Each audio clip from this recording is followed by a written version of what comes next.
recording. All right. I'm going to share my screen and get us started. Okay. Share. Present. All right. Welcome everyone to today's ATTA Autism Training and Technical Assistance webinar. Today we'll be doing general resources and overview. So I'm Dalton Byers. I'm an educational outreach and research specialist with the Illinois Center for Specialized Professional Support. If you have any questions, technical assistance, both regarding Zoom and hearing us and things like that, as well as like questions about the content as Amy and Brittany are sharing, feel free to drop those in the chat. I'll be available to help you with that. This is Autism Training and Technical Assistance. Presents resources, individuals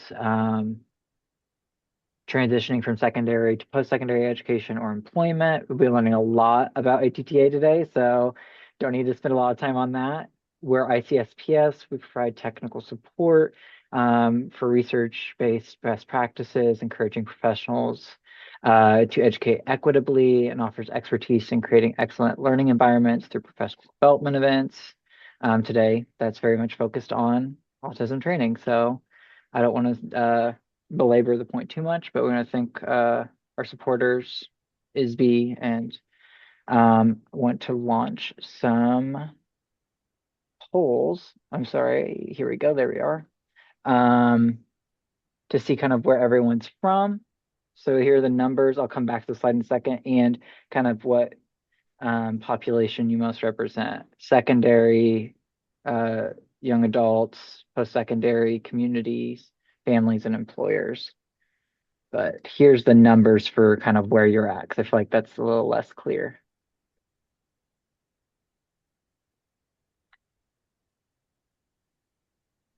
We've got a good number of Central Illinois people represented today. A lot of post-secondary educators, some students and community members, and a few employers, which I always love seeing.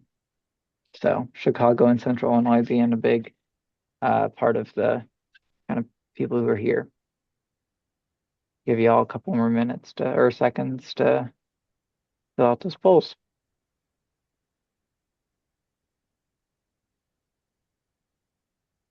All right, and that's good. So those are our results. Looks like pretty good distribution, especially Chicago and Central Illinois, with a few other people throughout the rest of the state, and then a lot of secondary and community members as well. So that is all I've got to share. I'll let Amy and Brittany, Amy, our director, and Brittany, assistant or associate director of ICSPS, take us away.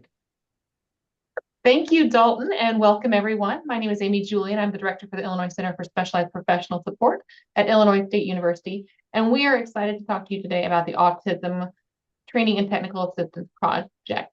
I'll let Brittany introduce herself before we jump in. Yeah, my name is Brittany Boston, and I am the associate director out at ICSPS. So help a lot with kind of all of the fun little projects we have, but ATTA maintaining the website, helping with resource development and printing and all of the fun things that go into that. Fantastic. So we have a few slides we're going to go through with you today, and then we're going to spend some time going onto the website. Everything that we have and that we share is free, and it's also all on the website. So you can go in, besides, unless you wanted us to come do professional development for you, everything's on the website. So I'm going to talk a little bit about what the project is, where we come from, what we're doing, and then where you can also check out some of our wonderful webinars that we have. So I know many of you have been on webinars before, have a lot of educators for secondary and post-secondary in the room. And so let's just dive right in. So again, this project is sponsored by the Illinois State Board of Education. You see, I'm like pointing like you can see that logo there. And then also ICSPS is the center that oversees the project within Illinois State University's College of Education. So who is ICSPS? That's always a question when we kind of start off, and why don't we have an acronym that spells a word? And the last part I can't answer for you because I have no idea. I inherited the acronym, but ICSPS is the Illinois Center for Specialized Professional Support. We design and deliver professional development, technical assistance, and program improvement strategies for career, technical, and adult education and workforce professionals across the great state of Illinois. And really, one of the big things that we do with this project is looking at, it's a very unique project because we're looking at that intersection of where you have a student who is leaving secondary and either going into post-secondary or into employment. And so this project is designed to help those students who are on the spectrum in moving into secondary or post-secondary, from secondary into post-secondary or employment. We focus on encouraging the achievement of special and targeted population learners. Those are defined differently between two legislations that we work under, the WIOA legislation and the Perkins legislation. And then we also work a little bit with the IDEA legislation. We offer customized professional development on universal design for learning, strategies to enhance team dynamic, recruitment and retention, embracing growth mindset, and supporting students from special populations. And so that's a little bit about who we are as a center. And this is one of the projects that is near and dear to our hearts that we work with through our partnership with the State Board of Education. The Autism Training and Technical Assistance Project, you're going to see our website at autismcollegeandcareer.com. And we do that on, I mean, it was very intentional. The name of that was very intentional and not having to just be that whole long Autism Training and Technical Assistance Project, but wanting it to be something that people will be thinking about and come up in their search engines. This project specifically, as I said, is a very niche project. So when grand scheme of looking at the world of autism, we'll dive into that a little bit today, but when looking at the world of autism, we are really focused on the parts of a student's life when they are looking to transition out of secondary into post-secondary or out of secondary into employment. And so how do we work with all of the individuals, their family, the community, their employers, post-secondary faculty, counselors, all of those individuals in helping our students transition into whether that be employment or post-secondary education. We provide training, support to stakeholders, and I kind of identify those, and we also identify those in our survey that Dalton led us through as they work to provide equitable experiences for our individuals on the spectrum. So that's kind of that idea of who we are or what the project is. Want to dig a little bit deeper, because it's always fun to dig a little bit deeper. And what is our scope of work? And so really when you look at what we do with a project, we have an expanded focus on broadening the influence of the project by providing increased support for educators, employers, communities, families, and students with ASD. ICSPS creates, we're creating and delivering content for webinars. So you'll see a few webinars coming up. We also develop resources for educators, employers, and families. I think that says 2, and it was actually 8 this year. And then we transition from college to career. And then we'll work with teachers and local national experts through education advisory. So we have an advisory for this project that really guides the work of the project as it moves along. And then the really kind of two capstone things that we do is we are finalizing a curriculum, which is the culturally responsive pedagogy for individuals with disabilities. That curriculum is going to be available on the talent platform through ISDE. And then we also partner with the A+ project on the Illinois Autism Conference, and that's coming up April 29th. So we'll be sharing information out to all of you on that conference. It is a fantastic day-long hybrid conference that is hosted right here at ISU. So we have a little niche area, but a lot of fun things coming out of that niche area. I'm going to show you a picture of our resource hub. We're not going to dive into that quite yet. Brittany's going to walk you through that after we get through just some level setting information about the project. But the resource hub is really where everything is. So when you're looking for a resource, or if you hear about the Autism Training and Technical Assistance Project and say, oh, I wonder if they have this, or this, either reach out to myself, Dalton, or Brittany, or check out on the website, because all of our stuff is on our website. When you look at the website, you're going to see these different populations, and this is really how we've divided up the work. And so we have the secondary system. So looking at secondary, the students and youth who are ASD students, post-secondary, whether that be counselors or faculty, the community, who in the community is supporting these students that they make this particular part of their transition, the families of the students, and then employers. And and thank you, Brittany, for throwing that thing in the chat. Link, not thing. Okay. So as we begin, we often begin any autism relating training with the assumption that the audience has limited knowledge about ASD. So I'm going to say with a virtual show of hands, how many of you I could write a book on on supporting students with autism? Show of hands. You could write a book.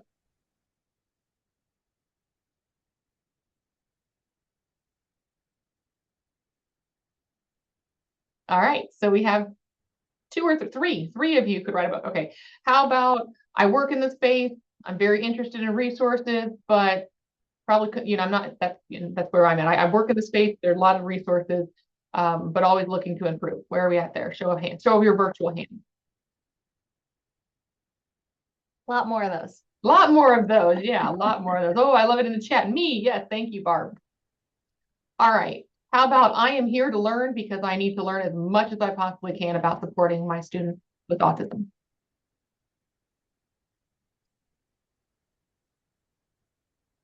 Okay, a good number of those as well. So those of you who can write a book, let me know. We might have some resource development that we're going to need to do at some point. Those of you who are here, I mean, I think everybody will get something out of this, but I think we're really gearing toward how we can support you as you're working to support your students. The positive is that we try to take as much consideration and give as much information as possible without being too overwhelming. The negative is that those who do not have a good understanding of ASD might feel like they're not being given enough new information. So if you do have questions as we go along, please post those questions into the chat box. Dalton and Brittany will be monitoring while I'm talking, and I'll be monitoring while Brittany's talking. You are well supported on this webinar, but look at ways in which you can work with that information and see what you can share, or if you have questions, post those in there. We want this to be a dialogue around the resources that we have, not just a conversation on, us talking to you. The one thing is this is a webinar, so we are not able to unmute you. So the one way in which we can communicate with you is through chat. So that's the one telling part of a Zoom webinar over a Zoom meeting. So some of the session learning outcomes. We're going to recognize when interacting with students with autism spectrum disorder. We're going to describe characteristics of students with ASD and what they look like. And then we're going to identify some strategies that can help autistic students succeed in college. And a lot of these will also help with the workforce. I am going to go through these in kind of a quicker clip because I want to allow Brittany to have time to really get to the exploration of the website. And I also have a tendency to talk fast. So I'm going to work to talk slower, but go through these at a good clip. If I am going too fast, please feel free to raise your hand or your little virtual hand and give me the slow down. I think there's I don't think it's the coffee cup, that's the be right back, but there is something around saying, hey, speaker, slow down. So an overview. One of the things that we do is we offer monthly webinars, and the way we wrote those in or developed those this year is it's really during the school year, those monthly webinars. This is one of those for secondary, post-secondary teachers, counselors, administrators, businesses, and community members supporting students. I want to share with you, and I'm actually going to stop share and make sure I click the box when I share that says I can share my videos. Because there's two little boxes on Zoom you have to share, you have to click. There's your tech tip for the day. And the reason I knew it wasn't shared was because I could see Dalton and Brittany, and I cannot see them when it's sharing that. So I want to play you some of these fantastic resources that we do have and allow you to. Monday.com, the opposite of any work platform we tried in the past. We tried other work management platforms, not naming names. They all suck. Yeah, that's not a button. Can you all hear that? Brittany, can you hear us? Yep. Perfect. As more and more students with autism spectrum disorder enter higher education, there is a need for well-designed systems that are intentional in the way they support students. There are several supports that can help improve the college experience for individuals with ASD that go beyond and extend the typical services offered through the disability offices. On a campus, it's important for there to be awareness and acceptance of ASDs, to develop targeted services for students with ASD, and to have comprehensive program service models and action planning for students with ASD. Specifically, higher education programs need to provide access services for students with ASD that lead to successful academic outcomes while providing educational opportunities that increase self-knowledge in the areas of executive functioning, self-regulation, social interaction, self-advocacy, and career preparation. To facilitate a campus-wide environment of inclusion, faculty and staff need to be provided professional learning specific to learners with ASD and understand how to interact with a student on the autism spectrum. The higher education section provides resources specific to professionals in a community college or university setting. So as you can see, that's kind of just a quick little video that shares a little overview, but it's a great resource in communicating with your post-secondary partners. I'm going to show you a couple more because, again, these are our primary audience. Let me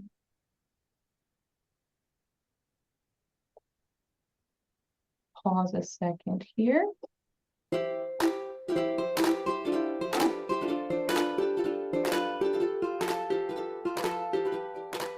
Being an advocate for a child with ASD begins early in their life and continues well into their adulthood. There are many ways to support a child during high school and as they make decisions about post-school options. It is not uncommon that in your role as parent or caregiver, you have spent years researching, negotiating, and advocating for services and supports to help your family members be successful in school. During the transition to adulthood, families and caregivers also play an important role advocating for post-secondary educational and employment opportunities. With the absence of school supports, family members and caregivers become a driving force for finding, organizing, and maintaining services and educational or employment activities. With the absence of school supports, family members and caregivers become a driving force for finding, organizing, and maintaining services and educational or employment activities for your family member with ASD. The family section overviews how you can be involved in the transition planning process while your family member is still in school and how to remain involved as they enter post-secondary education or the workforce.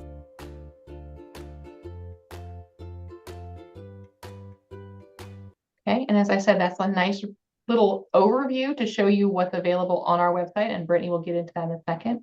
And then the final area that I want to show you is our employer area.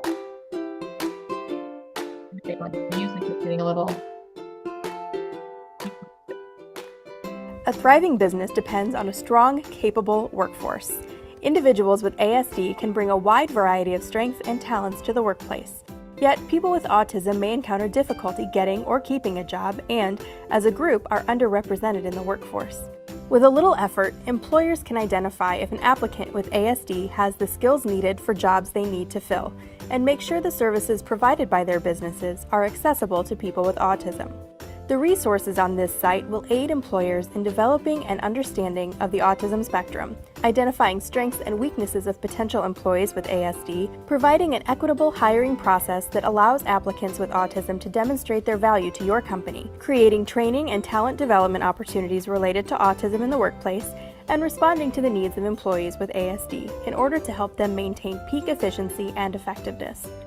The resources here will also provide guidance on assessing if services provided by a business are autism friendly.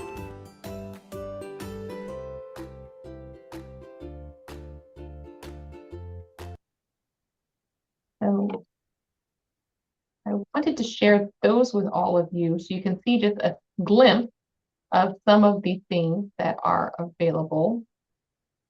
I have to take off the optimizing or else my Zoom will be all weird on me. Some of the resources are available. Those are all different introductory resources or videos for each of the sections. Each of the sections that we talked about back here has a video. So I wanted to show you again just half of them, a few of them, to let you see some of the things that are available and what resources we do develop to support our secondary partners, our post-secondary partners, our communities, our families, our employers, and then our students and young adults who are experiencing autism.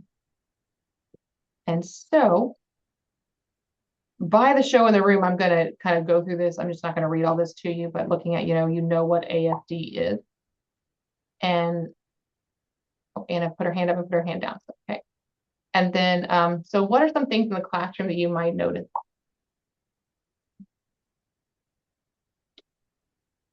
And we have several resources around this, but these are more geared toward, again, our post-secondary faculty. So every student on the spectrum is unique, and you may or may not see all of these characteristics in any given student.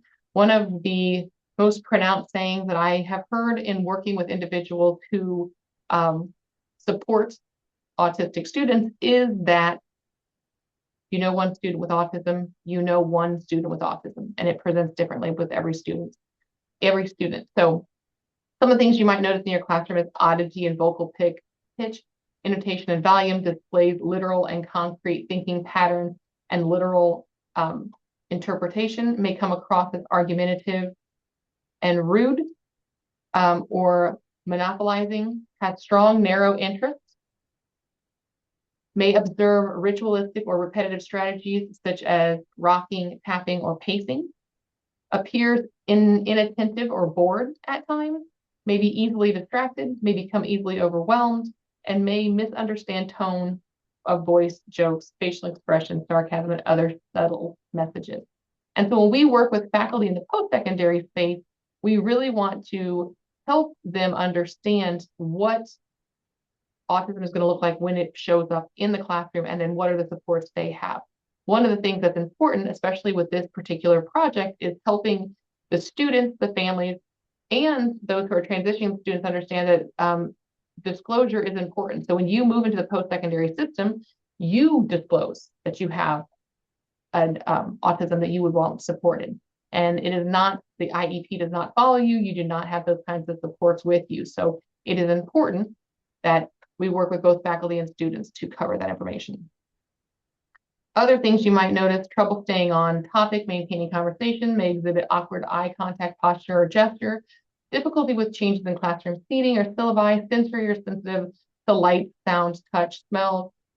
They may have trouble staying on topic and maintaining conversation, and then may have difficulty working in small groups.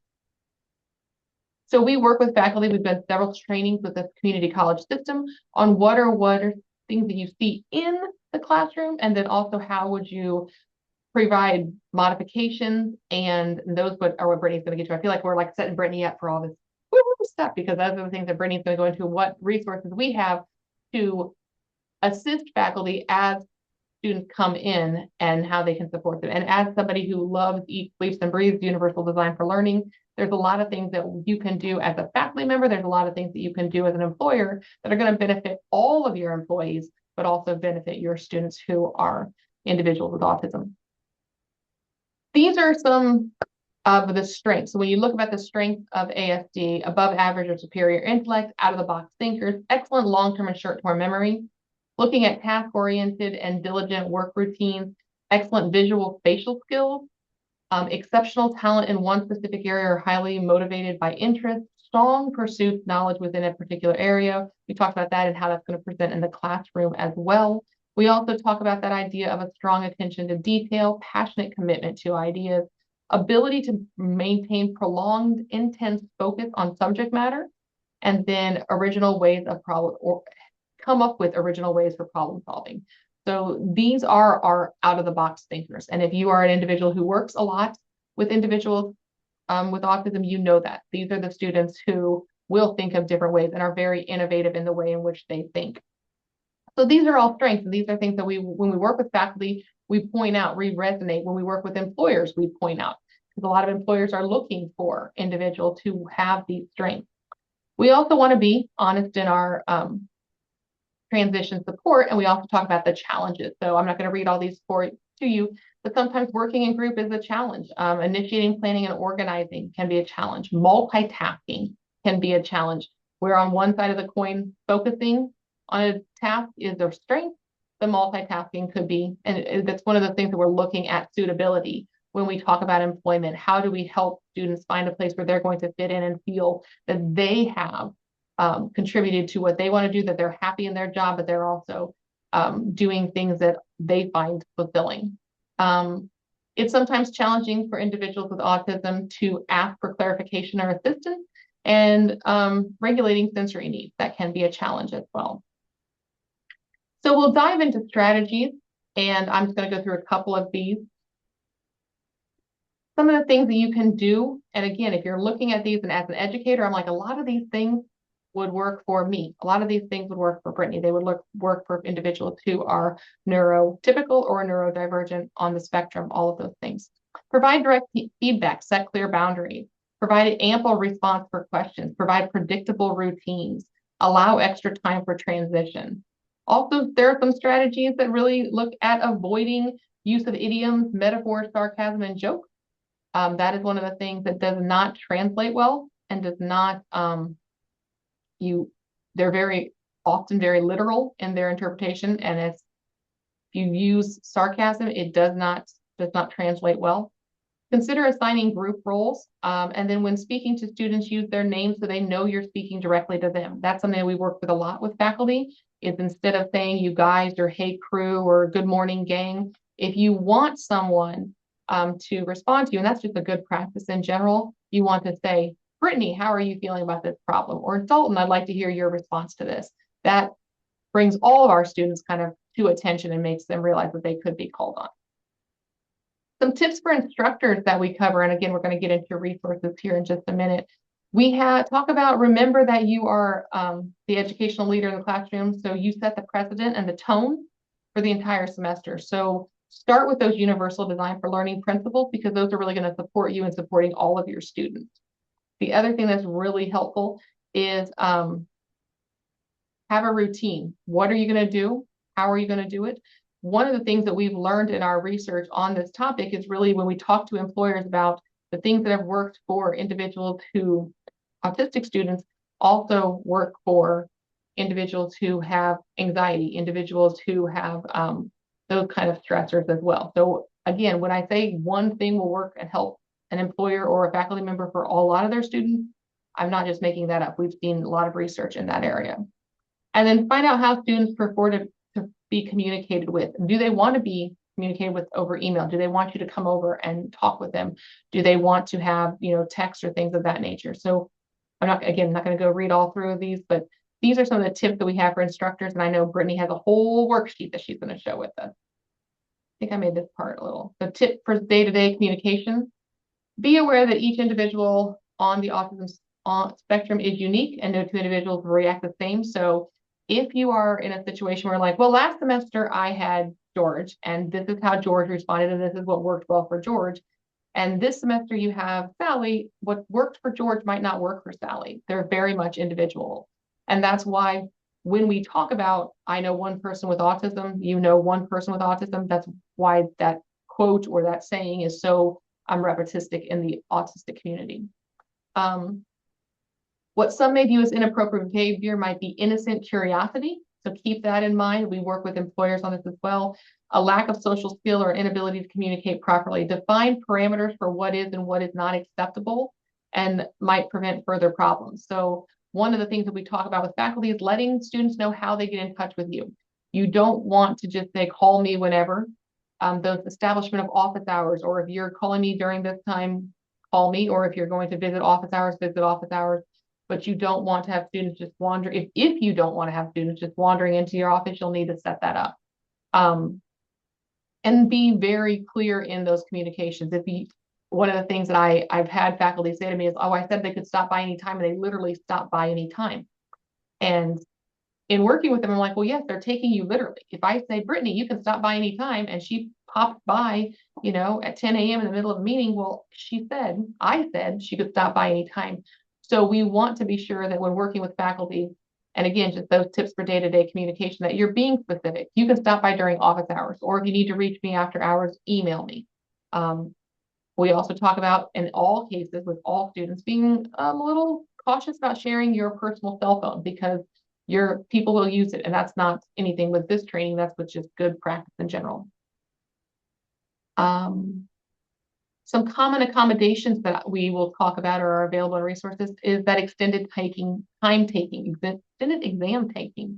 a private room for the exam, having assigned note takers, that use of laptop in class. So has been a move, especially with AI lately. There are kind of two sides of the camp when it comes to AI. Those who are saying it's an accessibility tool and we should have it around for everyone.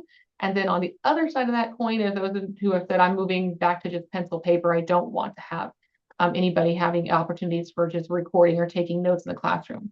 So be aware of accommodations for your students and ask those questions of your students. And then accommodations for group projects are also common accommodations for our autistic students. Some ways to reassure students with ASD: rather than respond to the fluid environment, individuals with ASD often rely on the rules to structure their activities. So routine: students with autism thrive in a predictable, consistent environment, and interruption in routine can cause stress and fluster those students. So planning and prediction is really one of the ways that we really ensure success with our students. So some key takeaways. I think I said it a couple times, but it is also my key takeaway. All of your students will benefit from these strategies. So not necessarily labeling anything as an autistic related accommodation. Just these are things, and this is the way I do things in my class, is a really nice way to say that. So for my class, we're going to do this. Remember that vague and ambivalent or sugarcoating instructions are problematic for your students. And so you want to be direct in your communication. And most of the time, students with ASD are visual learners, and be sure you share information in multiple means and multiple ways. That also leans back on that idea of universal design for learning. So that not only are there multiple means for engagement, but also for demonstration of those tasks. And you might have a student who, and I've run into this with students who they don't want to speak in front of the class. That gives them huge anxiety. But if they have another way in which they can communicate, that is a preferred method for them. And then breaking down larger tasks into small increments and really helping them look at that. One of the things that we work with faculty a lot on is in the syllabus providing guidance as to where they should be. So let's say you have a project and it's a continuous improvement project for your whole class. So you're starting in January, as we're in January at the beginning of the semester. Your class goes all the way till May. What's really helpful for all of your students, but is also a best practice with autistic students, is that idea of saying, okay, now by spring break, you should be here. After spring break, you should be here. When you get to April, you should have this much of the project done. And having those points, so it is not a project, that if you're intending it as a faculty member to be completed over the course of the semester, that they actually have check-in points with you or have some benchmark of where they should be so that work is being completed on time. Because if not, your students wait to the last minute because that's what human nature tells you to do. So we just all wait to the last minute. I'm going to flip over now and let Brittany take over. And she's going to walk you through the website and some of the topics of presentations that we've had and some of the great resources that we have developed. All right, so bear with me one moment. I'm getting a weird error message from Zoom. Love when that happens. Always fun. Especially during a live presentation. That's wonderful. Okay, so you should all be able to see my screen now. And bear with me, my camera is here, but what I'm walking you through is over here. So I do apologize for not facing you.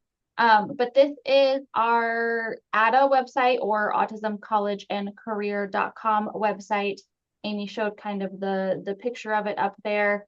We have this laid out so that you can click and move around and kind of come back to various things based on the population of people you are representing or the supports that you want to provide, and the resources that you are looking for. So right off the bat, we have resources for supporting students. We also have our monthly webinar series. So I'm going to open this up because this is where we house all of the webinars that we have done that are upcoming. This webinar is being recorded. It will be posted up here. And as you can see, we have a lot. We've been doing this for a while. So managing anxiety in autistic children, disability and financial support. How do we pay for all of this? Social validity and the spectrum. One that has been a relatively popular topic of conversation is, I believe it was this, sexuality in the spectrum. We had this as a presentation previously as well. And so we find, whether they're local or national presenters, we find experts, and I'm not one to use the term expert often, but we find experts in the field who either have lived experience or who have dedicated their career and professional life into researching and learning this information to provide these webinars.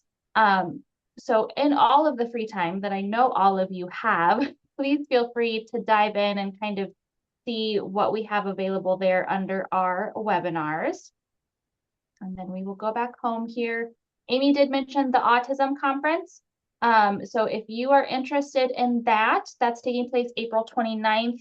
I don't believe registration has come out yet, but this is where you will find all of the additional info for the autism conference, when registration is available, and so on and so forth. And if you have any questions about it, you can always email us. But I did just want to do a quick plug for that before we get too far into it. And so then, as Dalton had in his opening slides and Amy showed, we do break it down by our sort of target audiences. So we have secondary students, young adults, post-secondary, communities, families, as well as employers. And so I'm just going to start off pulling us into secondary here really quick. And then, as you can see at the top of each one, it'll break it down even further: advocacy, resources, assessment. And then those lovely little intro videos, a few of which Amy went through on earlier. Each section has a little intro video to show, okay, what is the focus of these resources here. And so then if you go down, all of these lovely blue highlighted words are all clickable links. So we'll go into resources really quickly. And so we have ATTA resources that were developed through ATTA, and then also some general resources. So I'm going to pop one open just to allow you all to kind of see what they look like. So this one is really helping an individual as they're moving through high school to college, and kind of what are those expectations, right? So if you look down here, it talks a lot about, in high school, school attendance is mandatory, right? We have truancy officers and policies in place for that. However, once you move on to college, you need to attend the lectures, you need to attend class in order to receive a positive grade. But at the same time, if you don't show up, you may, if you're lucky, you may have an instructor who sends you an email and is like, hey, how are things going? Haven't seen you in a bit. But it's not necessarily mandatory. At that level that you are choosing to enroll in a program, and if you don't show up, they will more than likely fail you because you weren't present.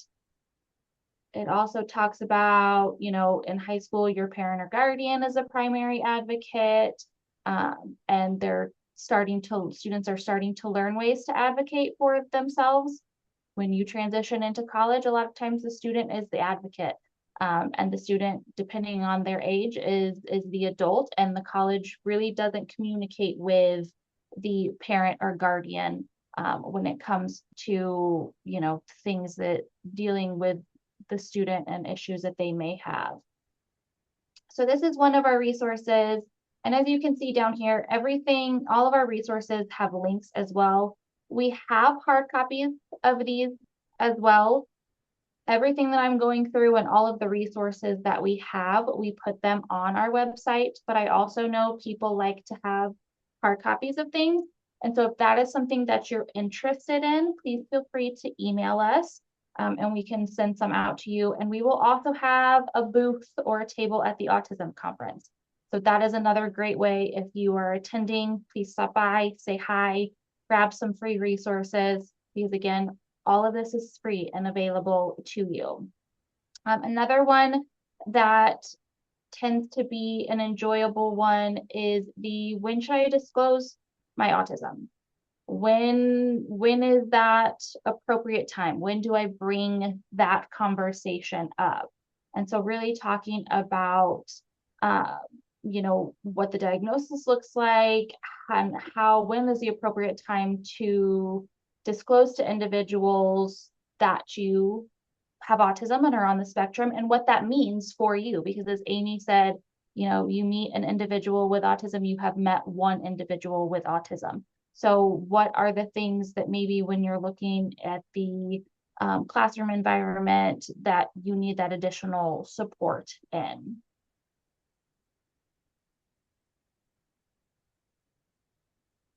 And so you can see we have some additional resources here. I'm going to bounce over to the post-secondary.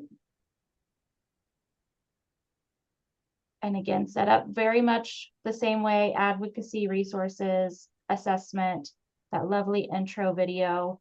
And so, like I said, we try and make it easy. So you have the same links up here that you have highlighted down in this paragraph so that you can always kind of find your way around here.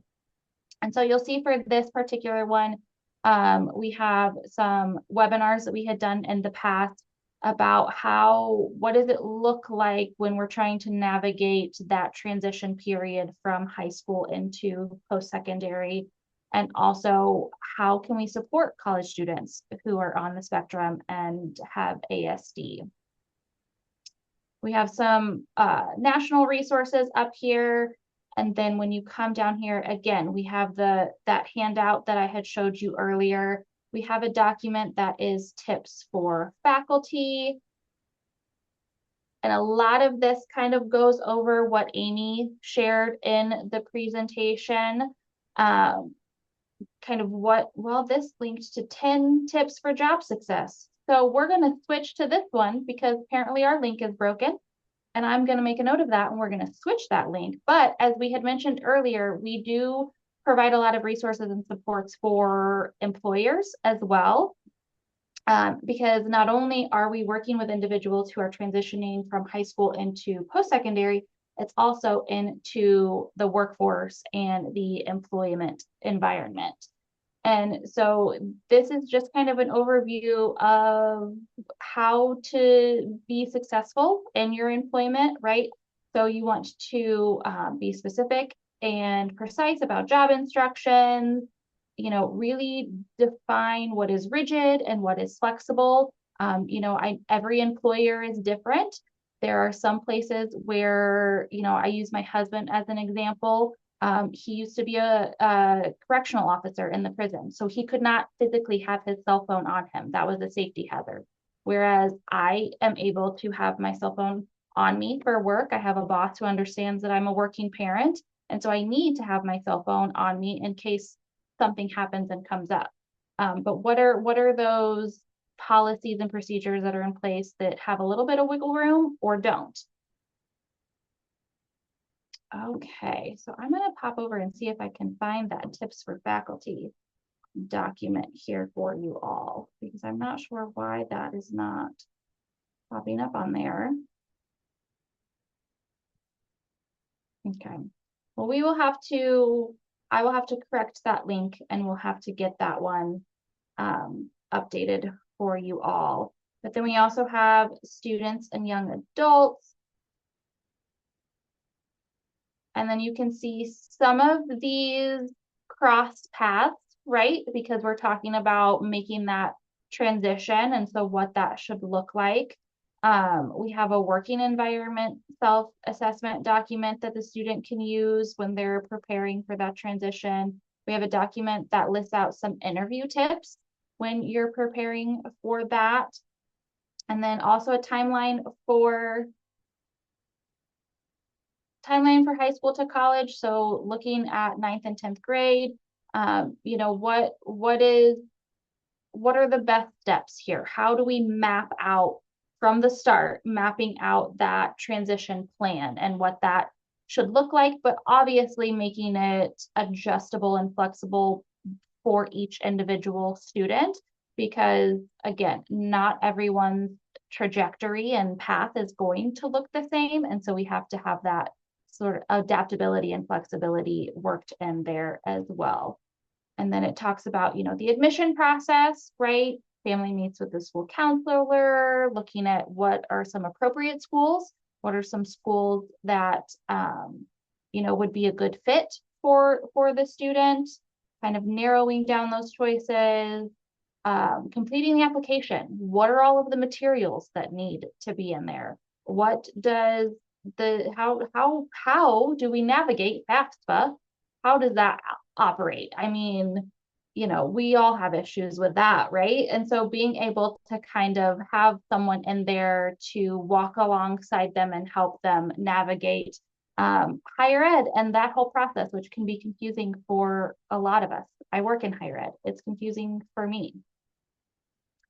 And then it even goes into after receiving the acceptance letter, what happens next? After attending orientation, what are those next steps there, right? Get familiar with the school email, the online course management system, maybe set up a meeting with disability services. And it even says, consider meeting with disability services in late August, right? It really sets up a specific timeline to help benefit the student. And so, Amy, I'm seeing some things come through the chat, but I can't open that up. Are there questions popping through or anything specific people want to see? Not really. Most of the chat is, we had a couple people that got kicked out and came back in. And then just me letting them know all the resources are available. Like you can download them. They're all free. Yep. Or you can reach out, and I put our email in there, and you're welcome to reach out, send us an email. We can mail them to you.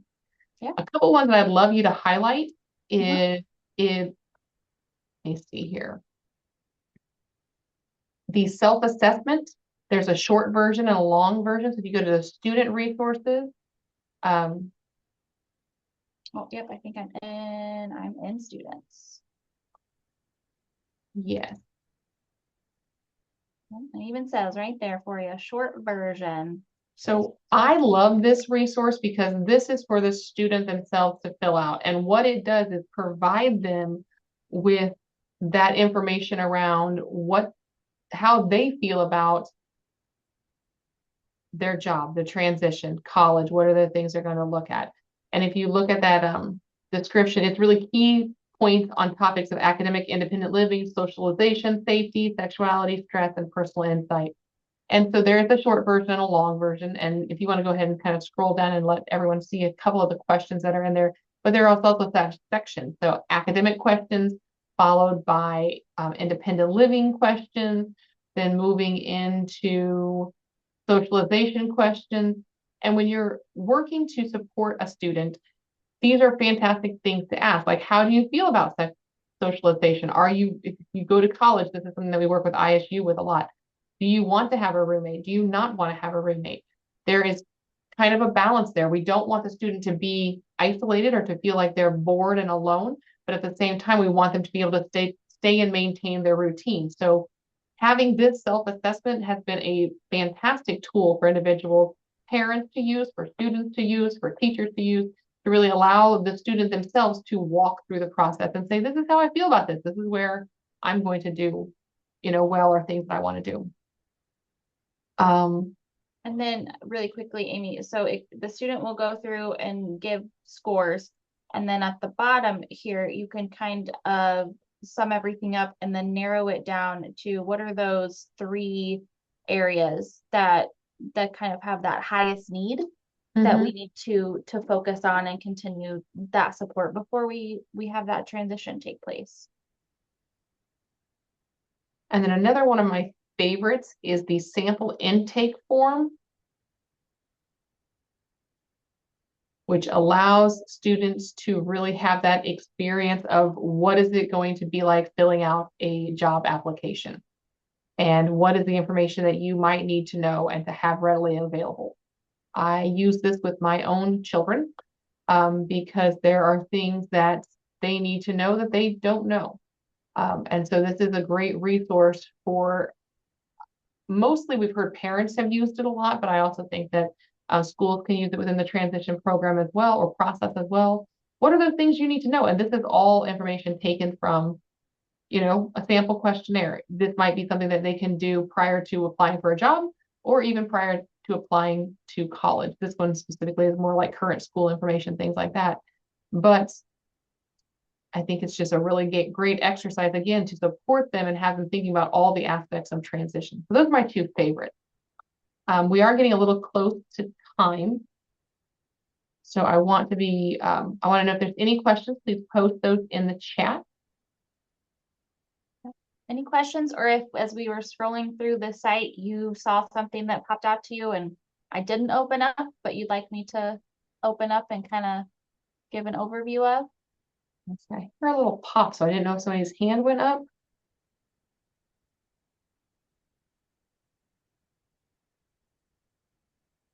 Oh, if you do want to speak, we can allow you to talk, says Zoom. So if you do have a question or would like to share anything, please raise your hand and Dalton or I or Brittany will be able to unmute you. It might need to be Dalton to unmute you, but we'll double check. So Juan, there you go, sir. If you unmute, you're able to speak.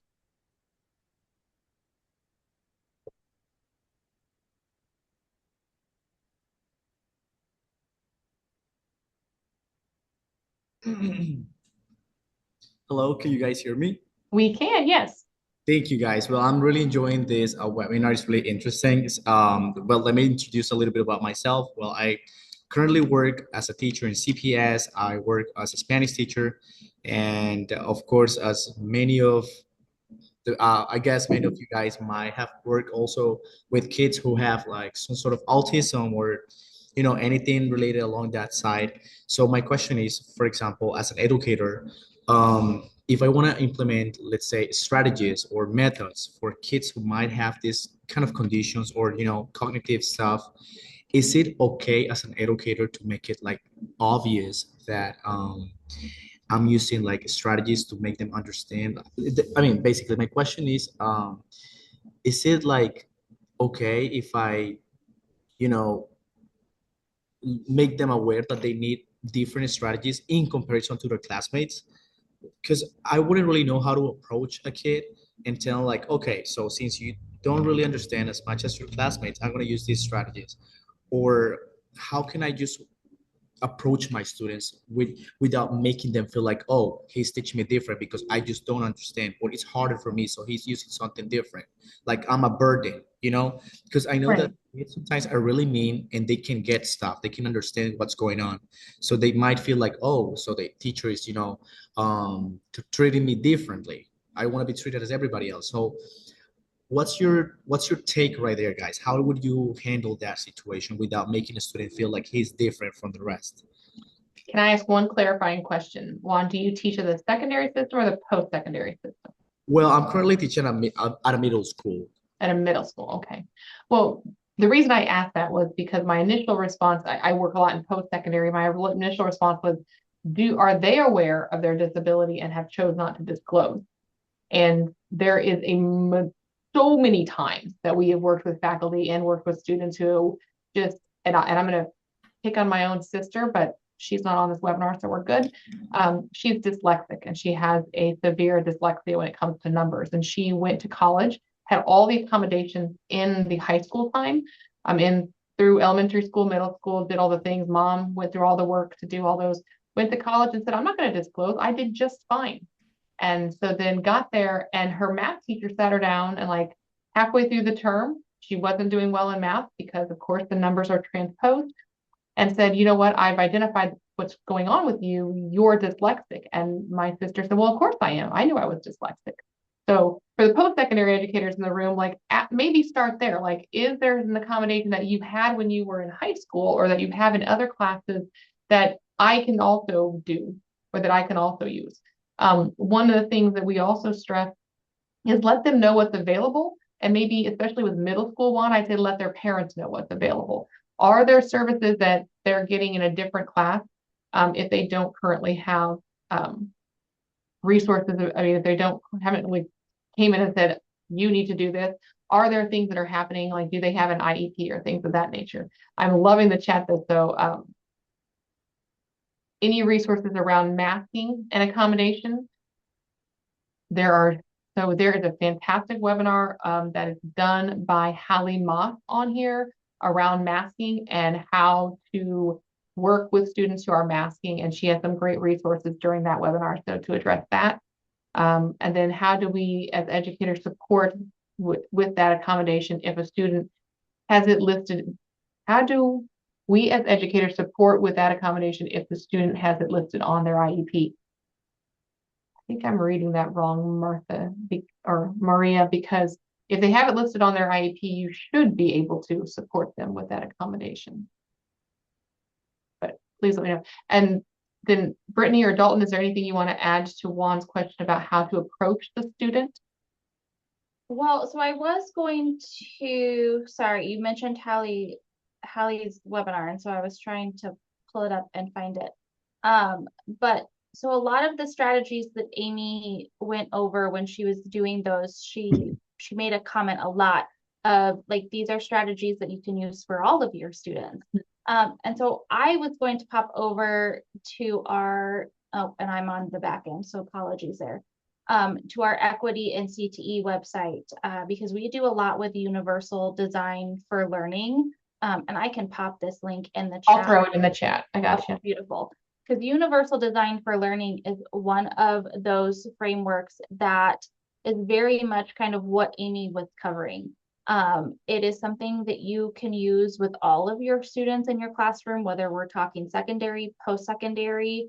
It is taking the idea that every individual student has different ways of learning. They have different ways of taking in information, and then they have different ways of taking that information and sharing it back to you to sort of help showcase their understanding of what they're learning.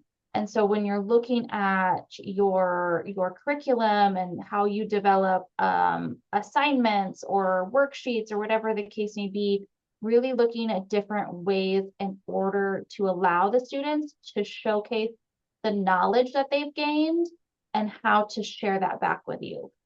Whether it's, some people love doing a worksheet. Some people love writing something out or just even sitting with you and saying, okay, here's what I'm understanding. So this universal design for learning is one that I always go back to. Yeah. Again, ours focuses more on post-secondary, but if you look at, and I don't know, Amy, if you put it in the chat, if you look at CAST, they may have some more on. Well, we actually stuff. On there, and I threw it in the chat as well. We developed a tool specifically for secondary, for ISBE, which is the last link there, that PDF, tips for implementing universal design for learning in the classroom. And one of the first thing it says is that variability is the norm. So if you would approach the conversation with all, like, hey, all of you are going to learn differently. All of you are going to engage with this curriculum differently. So we want to meet you where you are, which is just kind of good educational practice. Embrace digital materials. With digital content, you can increase your font size, easily look up definitions, use text-to-speech, things of that nature. And then, Britt, if you want to go down to the bottom, it's down at the bottom of that sheet there. Share content in a variety of ways, and sometimes saying it, I think it's the third bullet. Nope, you're right, that one. There's a whole resource there. So check out that, and I'm looking at our time. Check out that resource, Juan, because I think that will help provide assignment options, take advantage of software, technology is not required, like post-lesson goals. All of those things will help you communicate with that student. And instead of saying, hey, I realize that you're not getting it and calling them out, more call everyone else in. Like, this is something that we're going to do in my class because this is going to be something that is going to work for all of us. Because sometimes the ones that you see are the ones that are more pronounced, but there's also other students struggling that they're winging it. And that's the best way I can say that, like they're just kind of skimming along. So looking at these principles for how to embed UDL into your classroom is really going to help you not only become a more inclusive instructor, but also provide better feedback and flexibility and accommodations for your students. And UDL is not something that's a modification, it's really an accommodation. Did that help? Oh, Juan said thanks a lot. So, okay, any other questions?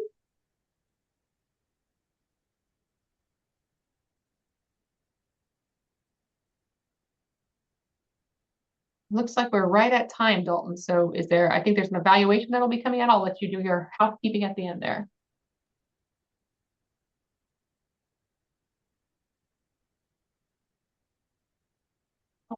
Dalton, we're not hearing you. Can you hear me now? Yes. Okay, excellent. So in that same spot where Brittany was looking for the Hallie Moss's webinar is where you'll find this webinar along with the slides within the next few days, as well as you'll be getting an email soon with an evaluation for this webinar. And don't forget, we've shared a lot of links in here, so you can reach out to us at ICSPS at ilstu.edu for um, if you have any other questions. And quick final one for PD hours.